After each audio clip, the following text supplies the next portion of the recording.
어느 날 뒤뜰에서 가녀린 짐승 울음소리가 들려왔습니다. 시어머니의 구박에도 새끼 고양이를 보살폈더니 어느 날 고양이가 고급 옥비녀를 물고 왔는데요. 안녕하세요. 주막의 아담을 찾아주셔서 감사합니다. 구독과 좋아요는 큰 힘이 됩니다.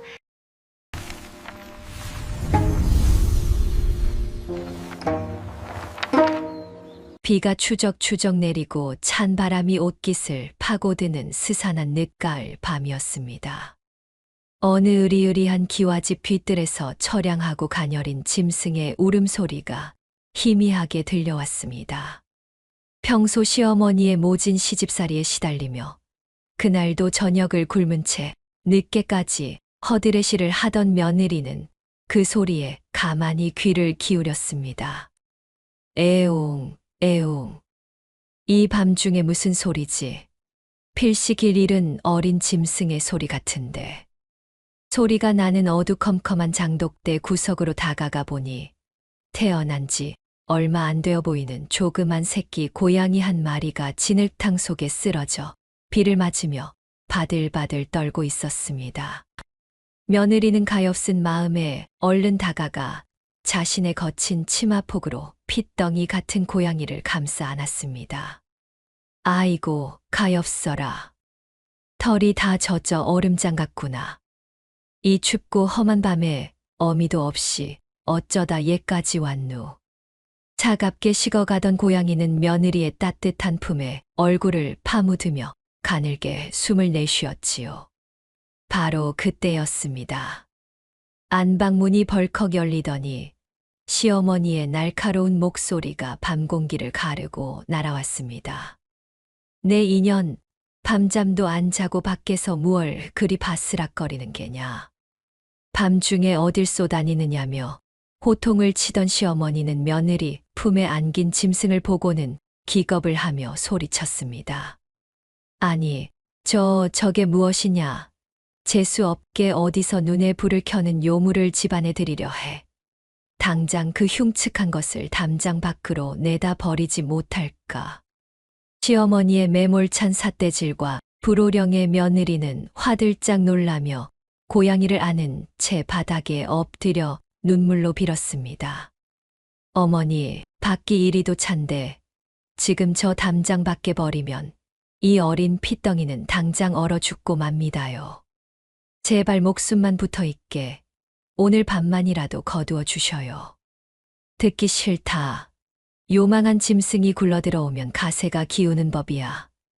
내일 아침 해가 뜰 때까지 그 요물이 내 눈에 다시 띄면 내년도 이 집에서 당장 내쫓아 버릴 테니 그리 알아라. 시어머니는 쯧쯧 혀를 차며 안방 문을 쾅 닫아버렸지요. 며느리는 차디찬 빗속에서 고양이를 내려다보았습니다. 이대로 버려두면 내일 아침 해가 뜨기도 전에 목숨을 잃을 것이 뻔했습니다. 자신도 매일같이 구박받고 쫓겨날 위기에 처한 가여운 처지였지만 며느리는 차마 이 작은 생명을 죽음으로 내몰 수 없었습니다. 걱정하지 말아라. 내가 너를 어찌 버리겠니. 조금만 참으렴. 따뜻한 곳으로 가자. 며느리는 시어머니가 잠든 것을 확인하고는 주위를 살피며 몰래 부엌으로 스며들었습니다. 아직 희미하게 온기가 남아있는 아궁이 옆 깊숙한 장작더미 뒤편에 마른 짚을 푹신하게 깔고 고양이를 조심스레 눕혀주었습니다. 그리고는 자신의 몫으로 남아있던 누룽지처럼 딱딱하게 눌어붙은 차가운 꽁보리밥 한 덩이를 꺼내어 따뜻한 물에 곱게 말았습니다. 며느리는 숟가락 끝으로 밥알을 잘게 으깨어 고양이의 작은 입가에 조심조심 대어주며 속삭였습니다. 자, 이 밥물 좀 넘겨보아라. 먹고 기운을 차려야지. 살아야지. 처음에는 기력이 없어 삼키지도 못하던 고양이도 며느리의 지극한 정성을 알았는지 혀를 내름거리며 조금씩 밥물을 핥아 먹기 시작했습니다. 밤새 며느리는 잠도 자지 않고 아궁이 곁을 지키며 고양이의 젖은 털을 수건으로 닦아 말려주고 따뜻하게 쓰다듬어 주었습니다. 날이 밝아오자 기적처럼 고양이는 기운을 차리고 일어나 며느리의 거친 손등을 까끌까끌한 혀로 핥아 주었습니다. 며느리는 그 따뜻한 촉감에 남몰래 눈물을 훔치며 오랜만에 환하게 웃었습니다. 아이고, 기특한 것. 드디어 살아났구나. 하얀 바탕에 노란 무늬가 참으로 곱기도 하지. 내 이름은 이제부터 나비란다. 예쁜 나비야. 그날부터 며느리는 시어머니의 매서운 눈을 피해 나비를 애지중지 돌보았습니다. 나비는 며느리의 발소리만 들려도 어디선가 나타나 치맛자락에 얼굴을 비비며 애교를 부렸습니다. 나비야, 얘까지 쫓아오면 어떡하니? 어서 숨어. 할머니께 들키면 큰일 난단다. 숨 막히는 고된 시집살이 속에서 며느리에게 나비는 유일한 위로이자 숨통이 트이는 소중한 벗이 되었습니다. 영특한 나비 역시 자신을 살려준 은인이 누구인지 정확히 아는 듯 며느리 곁을 그림자처럼 맴돌며 한시도 떨어지려 하지 않았습니다. 이렇게 핍박받는 며느리와 버려진 새끼 고양이의 애틋하고도 기묘한 인연이 시작된 것입니다. 어느덧 매서운 겨울이 지나고 숨이 턱턱 막히는 무더운 여름이 찾아왔습니다. 아궁이 곁에서 웅크리고 있던 작은 핏덩이 나비는 어느새 윤기가 자르르 흐르고 눈빛이 영롱한 어엿한 고양이로 자라났습니다. 반면 시어머니의 시집살이는 날이 갈수록 매섭기만 했지요. 낮에는 뙤약볕 아래서 허리가 휘도록 바치를 시키고 밤에는 희미한 호롱불 밑에서 눈이 짓무르도록 삭바느질을 재촉했습니다.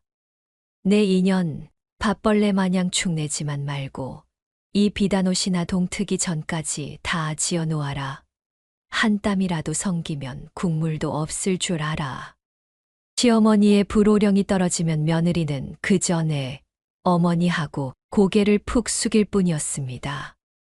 며느리의 고단한 하루가 끝날 즈음이면 나비는 언제나 소리 없이 다가와 며느리의 곁에 조용히 머물렀습니다. 나비야, 우리 나비. 내 속을 아는 건 너밖에 없구나. 오늘 하루도 무사히 넘겼으니 참으로 다행이지. 며느리가 거친 손으로 나비의 등을 쓰다듬으면 나비가 부드러운 꼬리로 며느리의 손등을 살살 어루만져 주어 지친 마음이 눈 녹듯 달래지곤 했습니다. 끈적끈적한 습기가 온몸을 휘감던 어느 늦은 밤이었습니다. 그날도 며느리는 산더미처럼 쌓인 옷감을 꿰매며 쏟아지는 졸음과 사투를 벌이고 있었습니다. 아이고, 눈꺼풀이 천근만근이구나. 이 옷을 다 지어야 어머님 불호령이 안 떨어질 텐데. 바늘 귀가 보이지를 않네. 허벅지를 꼬집어가며 억지로 바느질을 하던 며느리는 결국 피로를 이기지 못했습니다. 바느질 바구니를 옆에 둔 채로 꾸벅꾸벅 졸다 그만 스르르 잠이 들고 말았지요. 고된 노동에 지쳐 골아떨어진 며느리의 쌕쌕거리는 숨소리만이 고요한 방 안을 채우고 있었습니다. 바로 그때였습니다. 낡은 천장 석갈의 틈새에서 스르륵 스르륵 불길하고 소름 돋는 소리가 들려왔습니다. 어둠 속에서 스스슥 소리를 내며 모습을 드러낸 것은 어른 손바닥만 한 크기의 붉은 왕지네였습니다. 한 번 물리면 건장한 사내도 며칠을 알아눕고 몸이 약한 여인네는 목숨마저 잃을 수 있는 무시무시한 맹독을 품은 독지네였지요. 수많은 발을 징그럽게 꿈틀거리며 기둥을 타고 내려온 붉은 독지네는 곤히 잠든 며느리의 하얀 얼굴을 향해 똑바로 기어가기 시작했습니다. 한 뼘, 두 뼘, 지네의 날카로운 동리가 며느리의 살갗에 닿기 일보 직전이었습니다. 바로 그 절체절명의 순간, 며느리의 발치에서 둥그렇게 몸을 말고 자고 있던 나비의 두 귀가 쫑긋 섰습니다. 나비는 어둠 속에서도 형형하게 빛나는 눈으로 천장에서 내려온 붉은 지네를 단번에 알아챘습니다. 하지만 영특한 나비는 섣불리 요란한 울음소리를 내지 않았습니다. 내가 소리를 내면 고단하게 잠든 내 은인이 깰 텐데 하고 염려했던 것이지요. 마치 소리 없는 그림자처럼 자리에서 사뿐히 일어난 나비는 지네가 며느리의 목덜미로 떨어져 내리려는 찰나 허공으로 날렵하게 몸을 솟구쳤습니다. 탁 하는 소리와 함께 솜방망이 같은 앞발이 번개처럼 허공을 갈랐고 붉은 독지네는 둔탁한 소리와 함께 방바닥으로 내동댕이 쳐졌습니다. 나비는 바닥에 떨어진 지네가 몸을 뒤틀며 맹독을 뿜어내기도 전에 숨소리조차 내지 않고 날랜 발놀림으로 단숨에 지네의 숨통을 끊어 놓았습니다. 그 끔찍한 맹독 지네가 축 늘어질 때까지 방 안에는 그 흔한 하악질 소리 한 번 울리지 않았습니다. 오직 고양이의 빠르고 정확한 몸짓만이 있었을 뿐입니다. 나비는 축 늘어진 지네의 사체를 앞발로 툭툭 쳐서 며느리의 베갯머리맡에서 멀찌감치 떨어진 구석으로 쓱쓱 밀어 치워두었습니다. 자신이 은인을 구했다며 주위를 맴돌거나 소리내어 생색을 내는 일 따위는 없었습니다. 나비는 그저 아무 일도 없었다는 듯 피곤한 며느리가 행여나 깰세라 발소리를 죽여 다시 제자리로 돌아갔습니다. 그리고는 며느리의 체온이 닿는 곳에 둥글게 몸을 말고 눈을 스르르 감았습니다. 참으로 깊고 우직한 짐승의 은혜 갚기였지요. 다음 날 아침 창호지를 뚫고 들어오는 눈부신 햇살에 눈을 뜬 며느리는 기지개를 켜다 화들짝 놀라며 뒤로 나자빠지고 말았습니다. 엄마야. 아니, 저게 무엇이람. 방구석에 끔찍하게 거대한 붉은 왕지네가 죽어 널브러져 있었기 때문입니다. 며느리는 소스라치게 놀라 가슴을 쓸어내리다가 지네의 몸에 선명하게 남은 날카로운 짐승의 발톱 자국을 발견했습니다. 그리고 그 옆에서 평온하게 새근새근 숨을 쉬며 자고 있는 나비를 번갈아 보았지요. 며느리는 그제야 간밤에 무슨 일이 있었는지 온전히 깨달았습니다. 세상에, 우리 나비가 나를 살렸구나. 행여나 피곤한 내가 깰까봐 소리 한 번 내지 않고 저 무서운 독충을 잡아주었어. 말 못하는 짐승이 자신의 단잠을 깨우지 않으려 홀로 맹독충을 물리쳤다는 사실에 며느리는 그만 목이 턱 막혀왔습니다. 며느리는 조용히 다가가 자고 있는 나비를 덥석 품에 안고 굵은 눈물을 뚝뚝 흘렸습니다. 나비야, 고맙다. 참으로 고마워. 미물인 내가 사람보다 100번 1000번 낫구나. 내가 내 목숨을 구해 주었어. 나비는 그저 귀찮은 듯 작게 하품을 하며 며느리의 품에 따뜻하게 얼굴을 묻을 뿐이었지요. 이 고요한 밤의 사건을 계기로 며느리와 고양이 나비는 단순한 사람과 짐승의 관계를 넘어 서로의 목숨을 묵묵히 지켜주는 가장 든든한 가족이 되었습니다. 세월이 물 흐르듯 흘러 어느덧 아침 저녁으로 선선한 가을바람이 불어오기 시작했습니다. 그 사이 늠름한 영물로 자라난 나비는 은혜로운 며느리에게 무언가 좋은 것을 선물하고 싶어 안달이 났습니다. 처음에는 밤새 헛간을 뒤져 오동통하게 살이 오른 큰 쥐를 잡아다 며느리의 문지방 앞에 자랑스레 올려두었지요. 하지만 아침에 문을 연 며느리는 화들짝 놀라며 기겁을 하고 말았습니다. 아이고 깜짝이야. 나비야. 내가 나를 생각해서 잡아온 마음은 참으로 고마운데 이런 징그러운 건 가져오지 않아도 된단다. 어휴, 징그러워. 며느리가 가슴을 쓸어내리며 말하자 나비는 조금 시무룩해졌습니다. 며느리는 나비의 등을 살살 쓰다듬으며 웃으면서 덧붙였지요.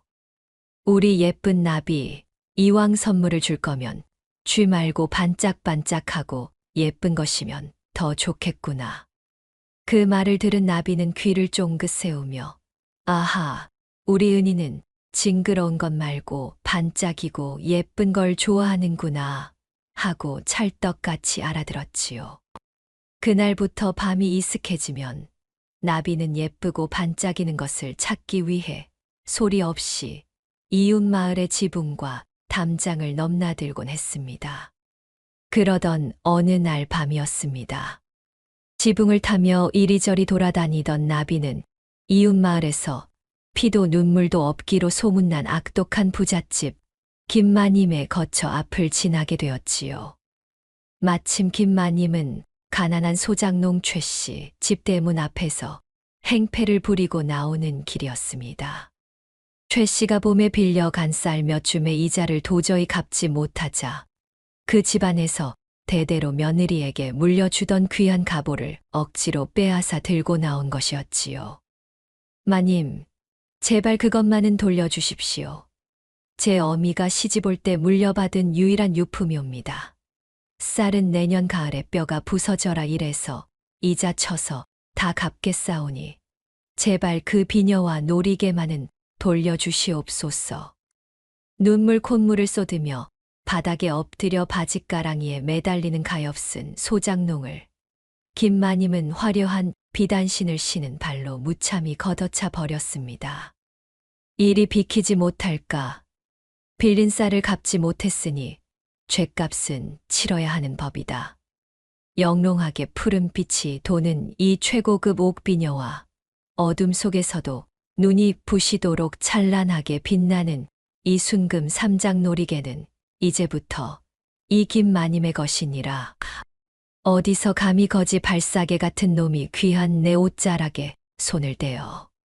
김마님은 오히려 앙칼진 목소리로 호통을 치며 탐욕스러운 웃음을 터뜨렸습니다. 그러고는 억지로 빼앗은 눈부신 보물들을 화려한 붉은 비단 주머니에 쑤셔 넣고는 콧노래를 부르며 엉덩이를 흔들고 발걸음을 돌렸습니다. 에그, 더러운 것들. 진작에 내놓을 것이지. 담장 위에서 그 모든 광경을 지켜보고 있던 나비의 두 눈이 서늘하게 빛났습니다. 말 못하는 짐승의 눈에도 억울한 자의 피눈물과 악인의 추악한 탐욕은 거울처럼 훤히 보이는 법이니까요. 나비의 꼬리가 좌우로 휙휙 매섭게 흔들렸습니다. 김마님은 의기양양하게 집으로 돌아가던 중 숨이 찼는지 으슥한 골목 어귀의 정자에서 잠시 쉬어가기로 했습니다. 아이고, 숨차라. 밤이슬을 맞았더니 다리가 다 쑤시네. 어디 이 귀한 것들 흠집이나 나지 않았나 한번 볼까. 김마님이 이마에 땀을 닦으며 숨을 돌리느라 옥비녀와 금놀이개가 든 비단 주머니를 잠시 마루 위에 내려놓고 방심한 바로 그 찰나였습니다. 담장 위를 타며 소리 없이 김마님의 뒤를 밟던 나비가 날랜 제비처럼 허공을 가르며 내려앉았습니다. 나비는 수염을 바르르 떨며 생각했습니다. 저토록 흉악하고 욕심 많은 늙은이가 빼앗은 반짝이는 물건이라면 차라리 심성 곱고 착한 내 은인에게 바치는 것이 하늘의 뜻에도 맞고 100번 1000번 마땅한 일이다. 나비는 한치의 망설임도 없이 날카로운 이빨로 마루 위에 놓인 비단 주머니의 끈을 야무지게 물어챘습니다. 아, 이놈의 고양이 녀석. 내 주머니? 김마님이 인기척을 느끼고 비명을 지르며 고개를 돌렸지만 이미 늦었습니다. 나비는 김마님이 손을 뻗기도 전에 담벼락을 힘차게 받고 새까만 어둠 속으로 쏜살같이 자취를 감추어 버렸습니다. 영특한 고양이가 탐욕스러운 악인의 작물을 눈앞에서 가로채어 기막힌 의적 노릇을 해낸 순간이었습니다. 입안 가득 묵직한 비단 주머니를 물고 지붕을 넘는 나비의 발걸음은 그 어느 때보다 가볍고 당당했습니다. 우리 은인이 이 반짝이는 물건들을 보면 얼마나 기뻐할까. 쥐보다 100배는 더 좋아하겠지. 은인의 얼굴을 떠올리니 나비의 목구멍에서는 가르랑거리는 콧노래가 절로 나올 지경이었지요. 주머니 속에 든 것이 얼마나 어마어마한 물건인지는 알 길이 없었지만 그저 며느리를 기쁘게 해줄 생각에 가슴이 벅차올랐습니다. 하지만 기쁨도 잠시였습니다. 나비가 무사히 담장을 넘어 며느리가 있는 기와집 마당에 사뿐히 내려선 순간 예상치 못한 아주 끔찍한 위기와 맞닥뜨리고 맙니다. 나비는 묵직한 주머니를 입에 물고 어둠을 가르며 날래게 담장을 넘었습니다.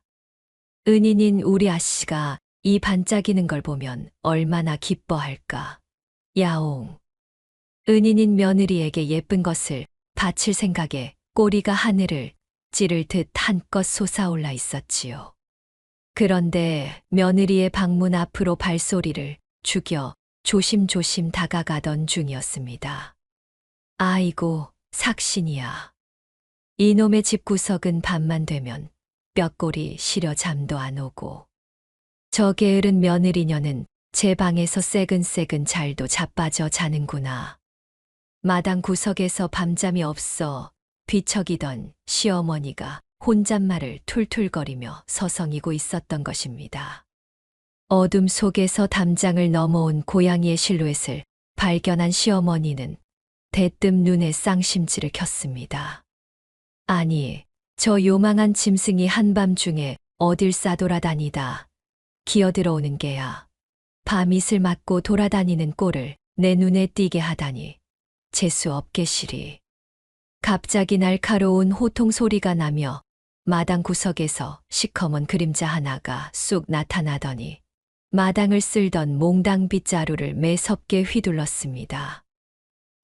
퍽 하는 둔탁한 소리와 함께 한밤중에 기습적인 매질을 당한 나비는 깜짝 놀라 외마디 비명을 질렀습니다. 에엥. 바닥에 철퍼덕 나동그라진 나비는 그 충격에 입에 단단히 물고 있던 비단 주머니를 그만 바닥에 툭 떨어뜨리고 말았지요. 당황한 나비는 빗자루가 다시 날아올까 두려워 허둥지둥 몸을 피했습니다. 그러다 주머니 틈새로 삐져나와 바닥에 굴러떨어진 옥비녀 하나만을 간신히 입에 다시 덥석 물고는 며느리의 방 쪽으로 쏜살같이 도망쳐 버렸습니다. 캄캄한 어둠 속 덩그러니 남겨진 주머니와 그 안에 들어있던 또 다른 엄청난 귀한 물건이 대체 네 손에 들어가 어찌 되었는지는 까맣게 모른 채 말입니다. 다음 날 아침 달구름 소리에 일찍 잠에서 깬 며느리는 자리에서 일어나려다 자신의 머리맡을 보고는 그만 숨을 헉 들이켰습니다.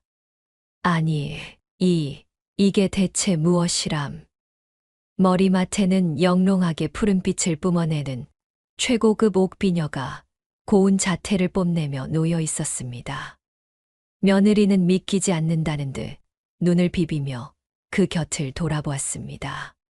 곁에서는 나비가 꼬리를 살랑살랑 흔들며 아주 자랑스러운 표정으로 앉아 며느리를 빤히 올려다보고 있었지요.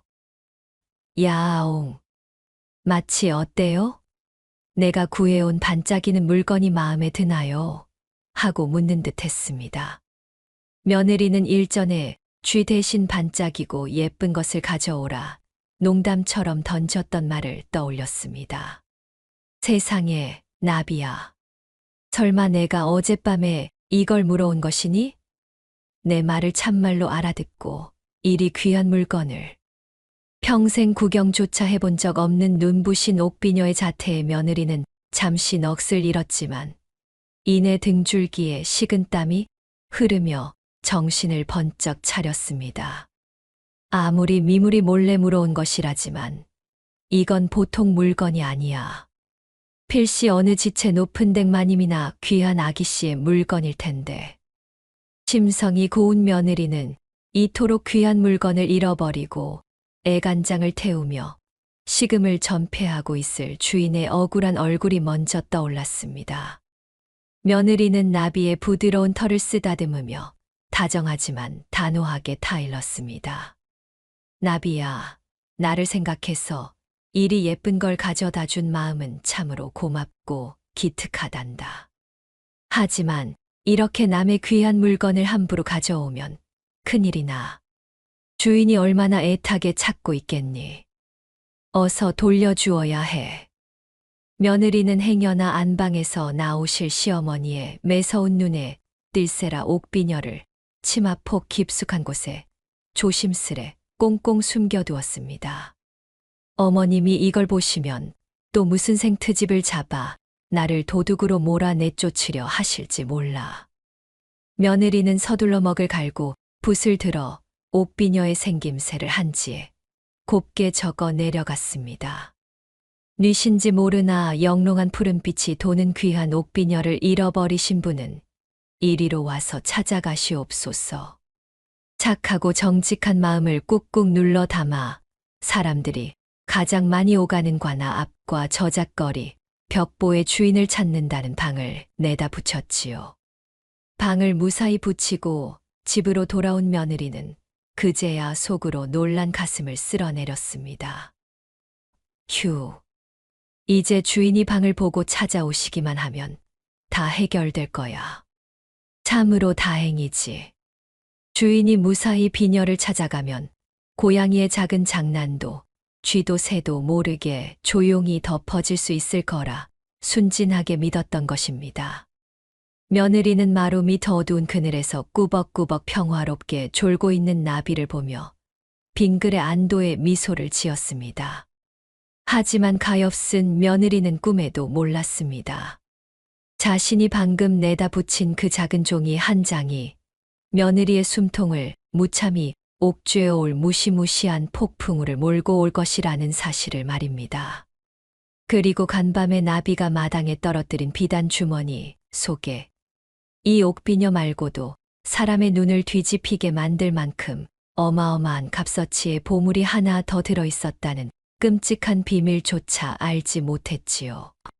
그저 비녀 주인이 나타나기만을 차분히 기다리는 며느리의 등 뒤로 아주 짙고 불길한 서늘한 그림자가 서서히 들이우고 있었습니다. 방을 내다 붙인 지 사흘째 되던 날이었습니다.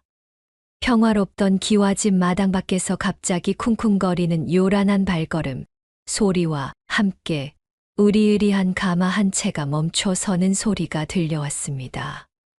이보거라, 이 집이더냐? 냉큼 문을 열지 못할까? 고지어 대문이 쾅 하고 거칠게 열리더니 번쩍이는 비단옷을 휘감은 거만한 여인 하나가 험상궂은 하인들을 대동하고 마당으로 성큼성큼 들이닥쳤지요. 바로 이웃 마을에서 피도 눈물도 없기로 소문난 부잣집 김마님이었습니다. 김마님은 코웃음을 치며 다짜고짜 마당 한가운데서 앙칼진 목소리로 소리를 빽질렀습니다. 이리 썩 나오너라. 관아 앞 담벼락에 비녀를 주었다고 방을 붙인 자가 누구냐? 네 집 여편 내가 내 물건을 주워다 놓고 방을 붙였단 말이냐? 방 안에서 숨죽여 바느질을 하던 며느리는 그 요란한 호통 소리에 깜짝 놀라 마루로 조심스레 걸어 나왔습니다. 아이고, 드디어 옥비녀 주인이 오셨구나. 주인이 나타나셨으니 참으로 다행이다. 며느리는 안도하는 마음 반, 상대의 무서운 기세에 두려운 마음 반으로 치마폭 깊숙이 꽁꽁 숨겨두었던 옥비녀를 꺼내 두 손으로 공손히 내밀었지요. 마님, 혹 잃어버리신 물건이 이 옥비녀요입니까? 제가 아침에 마당에서 주워. 말이 채 끝나기도 전에 김마님은 며느리의 손에서 옥비녀를 매섭게 낚아채듯 빼앗아 들었습니다. 이리저리 비녀를 훑어보며 흠집이 났는지 살피던 김마님의 입가에 묘한 미소가 번지는가 싶더니 돌연 안색을 싹 바꾸며 독사 같은 눈으로 며느리를 쏘아보았습니다. 내 비녀를 찾은 것은 참으로 다행이나 내 인연 이 비녀와 함께 붉은 비단 주머니에 들어있던 순금 3장 놀이개는 대체 어디다 숨겼느냐. 벼락 같은 호통의 며느리는 그 순간 하늘이 노랗게 변하고 땅이 푹 꺼지는 듯 했습니다. 예, 순금 놀이개라니요. 마님, 저는 참말로 모르는 일입니다. 저는 그저 마당에 떨어져 있던 이 옥비녀 하나를 주었을 뿐. 금 놀이개라니 평생 구경조차 해본 적이 없었으니까요. 며느리는 너무도 억울한 마음에 굵은 눈물을 뚝뚝 흘리며 하늘에 맹세코 자신이 본 것은 옥비녀 하나뿐이었다고 덜덜 떨며 대답했습니다. 하늘이 두 쪽 나도 저는 본 적이 없사옵니다. 제발 믿어 주시옵소서. 시끄럽다. 어디서 감히 얄팍한 새빨간 거짓말을 늘어놓아. 김마님은 콧방귀를 뀌며 며느리의 뺨을 사정없이 찰싹 후려쳤습니다. 값비싼 금부치는 홀라당 내년 치마폭에 꿀꺽 삼켜놓고 비녀 하나 달랑 내놓아 착하고 양심 있는 사람 행세를 하려 했느냐. 당장 그 비싼 금 놀이개를 내놓지 못할까. 매서운 삿대질과 매질의 며느리가 바닥에 쓰러져 흑흑 흐느끼는 사이 이 요란한 소동을 듣고 안방 문이 벌컥 열렸습니다. 무슨 일인가 싶어 뛰어나온 시어머니는 마당에서 벌어진 상황을 단숨에 파악하고는 속으로 쾌재를 불렀습니다. 옳다구나. 비녀 주인이 나타나 도둑을 찾고 있구나. 저 눈에 가시 같은 며느리년에게 도둑 누명을 씌워 완벽하게 내쫓을 기회가 넝쿨째 굴러들어왔네. 시어머니는 가엾은 며느리를 감싸기는커녕 헐레벌떡 마당으로 뛰어내려와 자신의 가슴을 치며 통곡하는 신용을 했습니다. 아이고, 아이고, 동네 사람들. 내 이럴 줄 알았소. 근본 없는 가난한 집안에서 굴러들어와 손버릇이 나쁜 줄은 진작부터 알았다만. 감히 남의 집 귀한 보물을 훔쳐다 우리 뼈대 있는 가문에 씻을 수 없는 먹칠을 해. 시어머니는 바닥에 쓰러진 며느리의 머리채를 사정없이 휘어잡고 흔들었습니다. 어머니, 아닙니다. 제발 제 말을 믿어주셔요. 저는 정말 훔치지 않았습니다요. 시끄럽다. 내년이 훔친 게 아니면 집에서 기르는 개나 고양이가 훔쳤단 말이냐. 이 발칙한 도둑년. 속으로는 자신이 바로 그 금 놀이개를 몰래 낚아채어 안방 장판 밑에 꽁꽁 숨겨두었으면서도 겉으로는 세상에서 가장 억울하고 원통한 시어미 행세를 하며 소름 끼치는 연기를 펼친 것입니다. 김마님은 시어머니의 장단에 맞추어 길길이 날뛰었습니다. 당장 포졸들을 불러 이 요망한 도둑년을 관하로 끌고 가 뼈도 못 추리게 주리를 틀게 할 것이요. 시어머니 역시 질세라 핏대를 세우며 악을 썼지요. 암요, 마님, 당장 관아에 넘겨 죄를 낱낱이 밝히고 우리 집안에서도 당장 영원히 내쫓아 버리겠습니다. 가엾은 며느리는 두 손이 발이 되도록 싹싹 빌며 억울함을 호소했지만 탐욕에 눈이 먼 두 악독한 여인의 매서운 기세에 눌려 변명 한마디 제대로 꺼낼 수 없었습니다. 그저 서럽게 바닥을 치며 통곡할 뿐이었지요. 바로 그때였습니다. 마루 밑 깊은 어둠 속에서 이 모든 참담한 광경을 숨죽여 지켜보고 있던 두 개의 유리구슬 같은 눈동자가 서늘하게 빛을 뿜어냈습니다. 바로 고양이 나비였지요. 나비는 자신의 유일한 은인이 두 흉악한 인간들에게 무참히 짓밟히고 억울한 누명을 쓰는 모습을 똑똑히 목격했습니다. 나비의 온몸에 난 털이 뾰족하게 곤두섰고 날카로운 발톱이 흙바닥을 긁어댔습니다.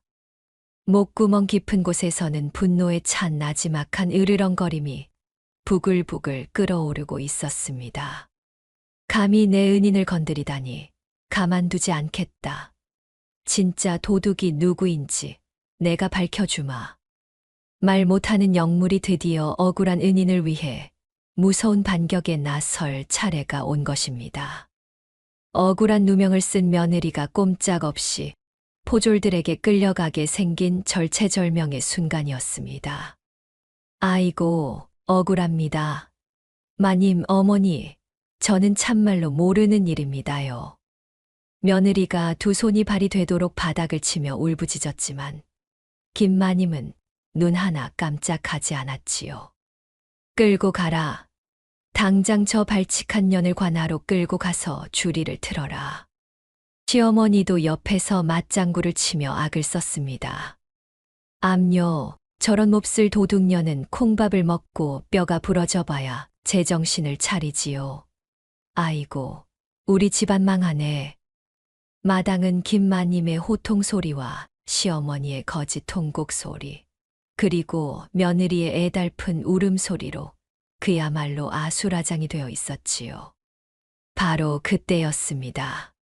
마루 밑 깊은 어둠 속에서 숨죽이고 있던 나비가 번개처럼 마당 한가운데로 튀어나왔습니다. 캬, 캬. 평소 며느리 품에서 가르랑거리던 그 얌전하고 애교 많던 고양이가 아니었습니다.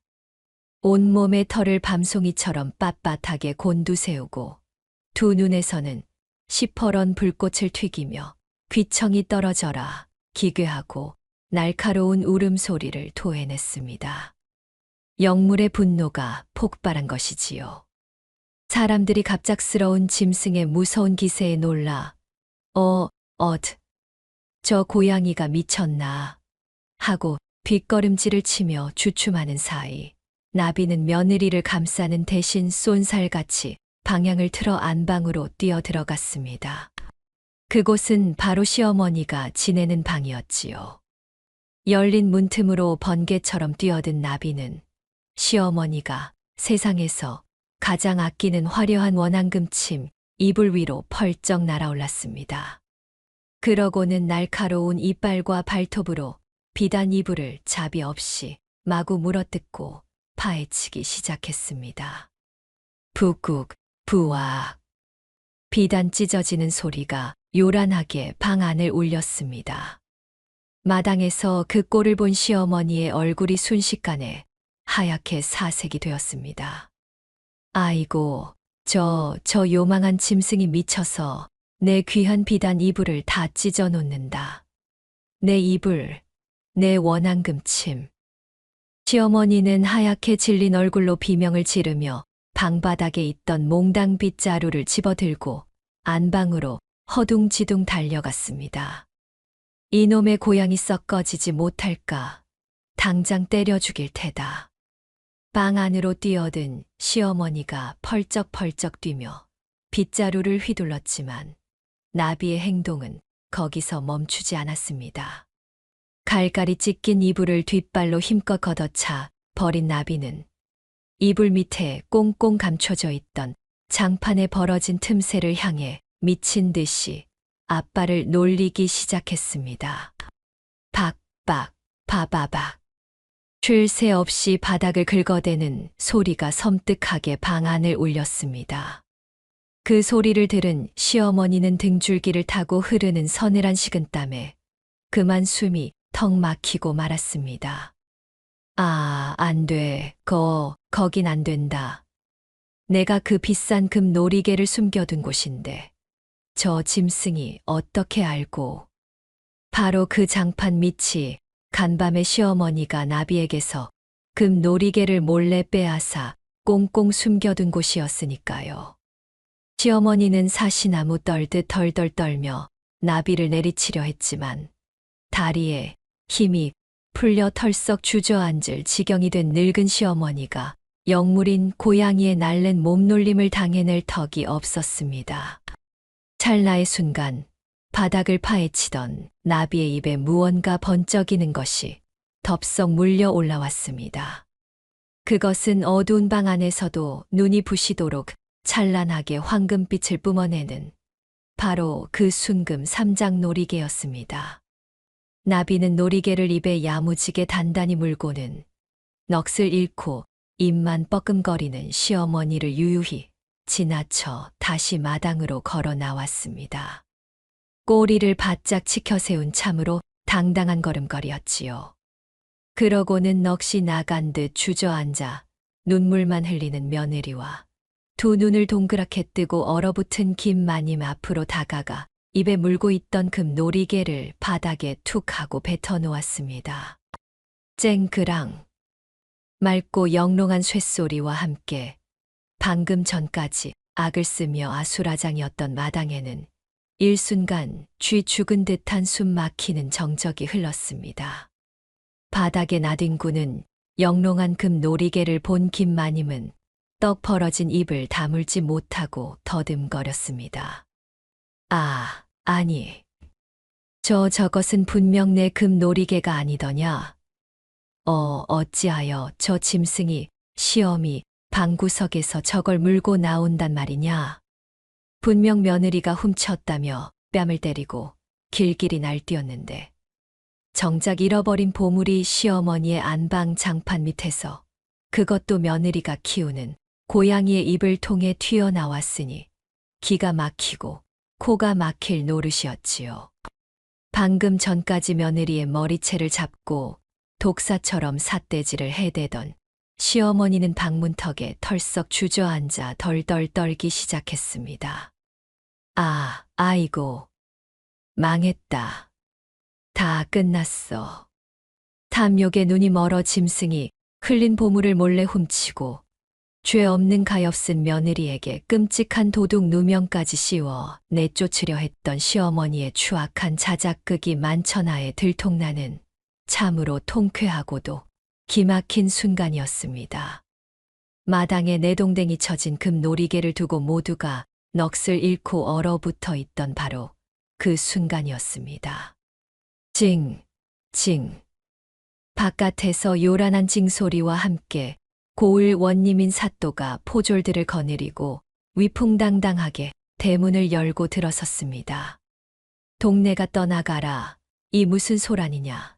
당장 멈추지 못할까. 순찰을 돌던 사또의 귀에까지 이 소동이 들어갔던 것이지요. 사또는 마당에 나뒹구는 금 놀이개와 사색이 되어 주저앉은 시어머니를 번갈아 보며 쩌렁쩌렁한 목소리로 불호령을 내렸습니다. 시어머니는 바닥에 납작 엎드려 사시나무 떨듯 떨며 변명을 늘어놓았습니다. 아이고, 사또 나으리, 억울하옵니다. 저 요망한 고양이 놈이 몰래 제 방 장판 밑에 훔쳐다 숨겨둔 것이옵니다. 저는 정말 모르는 일입니다요. 하지만 지혜로운 사또가 그 얄팍한 거짓말에 속아 넘어갈 리 만무했지요. 사또는 코웃음을 치며 크게 호통을 쳤습니다. 내 인연, 어디서 얄팍한 거짓부렁이냐. 말 못하는 미물인 고양이도 옥비녀는 자신을 거두어준 며느리에게 주고 값비싼 금 놀이개만 쏙 빼서 내년이 덮고 자는 원앙금침 밑에 고이 숨겨두었다는 말이냐. 그것이 짐승도 은혜를 알아 은인에게 보은을 하거늘 명색이 시엄이라는 자가 재물에 눈이 멀어 죄 없는 며느리를 도둑으로 몰고 관아에 넘기려 해. 그 인면수심의 죄를 내 결코 가볍게 넘기지 않을 것이다. 이때 곁에서 눈치를 보며 안도의 한숨을 내쉬던 부잣집 김마님이 얄밉게 나섰습니다. 호호호, 과연 사또 나으리의 명판결이십니다. 저 탐욕스러운 시어미를 당장 엄벌에 처해 주시지요. 그리고 이제 제 옥비녀와 금 놀이개를 돌려주십시오. 뻔뻔하게 손을 내미는 김마님을 보며 사또는 서늘한 눈빛으로 쥘부채를 탁 펼쳤습니다. 어찌 그 더러운 입으로 남의 작물을 내 것이라 당당히 말하느냐. 깜짝 놀란 김마님이 펄쩍 뛰었습니다. 자, 작물이라니요. 당치도 안 사옵니다. 제 돈 주고 산 제 물건이옵니다. 내 죄를 내가 알렸다. 내 이 고을에 부임하여 백성들의 억울함을 살피던 중 가난한 소장농 최 씨가 고리대금에 시달리다 대대로 내려오던 가보를 내년에게 억지로 강탈당했다는 눈물 어린 탄원서를 막 읽고 오던 참이다. 본디 내 것도 아닌 것을 피도 눈물도 없이 빼앗아 놓고 잃어버리니 도둑 맞았다. 방방 뛰느냐. 사또 나으리. 그건 오해가. 입을 다물라. 고양이가 내 품에서 저 귀한 것들을 가로챈 것은 단순한 도둑질이 아니라 하늘이 영무를 시켜 억울한 백성의 눈물을 닦아준 천리이니라. 결국 사또는 포졸들에게 엄명을 내렸습니다. 여봐라. 당장 저 악독한 시어미를 끌고 가 무고죄와 절도죄를 물어 어미 곤장을 치라. 또한 가난한 이들의 고혈을 짠 김마님의 재산은 몰수하여 빚진 자들에게 나누어 주고 저 옥비녀와 놀이개는 원래 주인인 소장농 최 씨에게 당장 돌려주어라. 아이고 억울합니다. 사또 나으리. 탐욕에 눈이 멀어 악행을 저지른 두 여인은 포승줄에 묶인 채 통곡했지만 구경하던 동네 사람들은 속이 뻥 뚫린다며 환호했습니다. 아이고 시원하다. 사또 나으리 만세. 저것들 꼴 좀 보소. 알턴 이가 다 빠지네. 마지막으로 사또는 억울한 누명을 벗고 주저앉아 눈물 흘리는 며느리에게 다가가 따뜻한 미소를 지었습니다. 울지 마라. 비록 비 오는 날 버려진 가여운 생명이나 차마 외면하지 않고 거둔 내 어진 심성이 짐승을 감복시켰구나. 종국에는 그 영물이 내 목숨까지 구했으니 이 어찌 기특하지 않으냐. 앞으로도 저 아이를 애지중지 거두어 평안하게 살 거라. 사또 나으리. 정말 감사합니다. 며느리는 참았던 눈물을 왈칵 쏟으며 깊은 절을 올렸습니다. 며느리의 따뜻한 품에 쏙 안긴 고양이 나비는 마치 모든 시련이 끝났음을 아는 듯 며느리의 거친 손등을 까끌까끌한 혀로 핥으며 기분 좋게 가르랑거렸습니다. 골골골. 그 뒤로 악독한 시어머니가 쫓겨난 집에서 며느리는 고양이 나비와 함께 서로를 아끼고 보듬으며 아주 오래오래 화목하고 평안하게 살았다는 참으로 기묘하고도 통쾌한 이야기입니다.